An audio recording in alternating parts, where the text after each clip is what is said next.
Regardez autour de vous. Quelle est la première chose que vous remarquez et pensez à ce que vous voyez?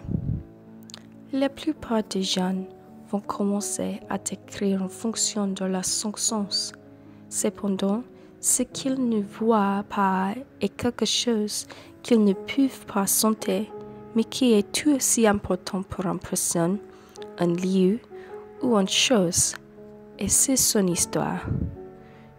Tout ce que vous voyez a une histoire qui est unique, que la plupart des gens ne considèrent pas, au moins que ce ne soit quelque chose de grand comme un palais ou un monument.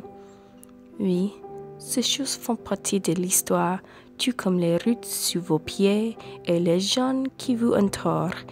L'histoire est partout, si vous regardez un petit plus. Aux États-Unis, j'habite à la ville de Philadelphie, la maison de la démocratie américaine et une grande partie de son histoire. J'habite maintenant à Paris et l'histoire française est également une partie importante et dominante de la vie.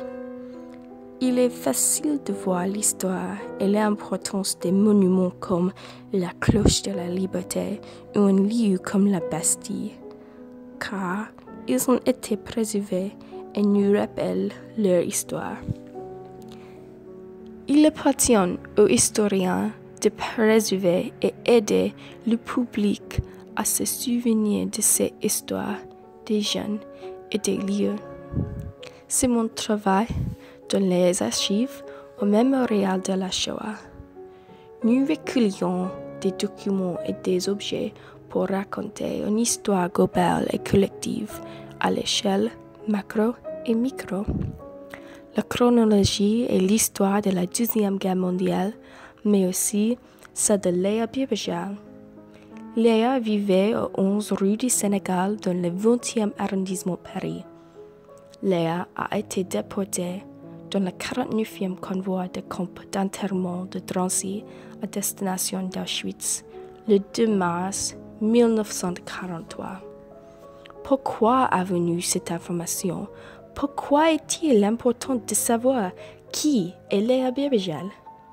Léa a survécu à Auschwitz et c'est grâce à des personnes comme elle que les historiens ont documenté ce qui est réellement passé dans ces camps. Les gens peuvent penser que le travail des historiens et de l'histoire comme un sujet c'est ennuyeux, inutile et que le seul choix de carrière est celui de prof. Cependant, c'est un travail indispensable qu'ils accomplissent. Les jeunes oublieront les actions du passé qui ont façonné notre monde dans le climat actuel. Sans la connaissance du passé, nous sommes condamnés à répéter ces mêmes erreurs.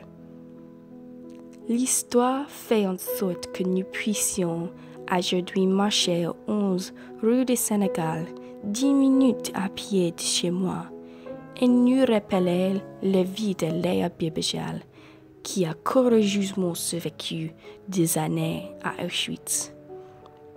L'histoire me rappelle pourquoi nous laissons la liberté résonner d'une cloche à Philadelphie et les valeurs américaines que nous sommes supposés incarner. Nous vivons en une époque où il semble que les jeunes oublient ces choses et que le rôle des historiens et de l'histoire est de veiller à ce qu'ils comprennent que nous ne pouvons pas oublier à ce qui nous a façonnés. L'histoire est tout autour de nous. Il suffit de s'arrêter et de regarder.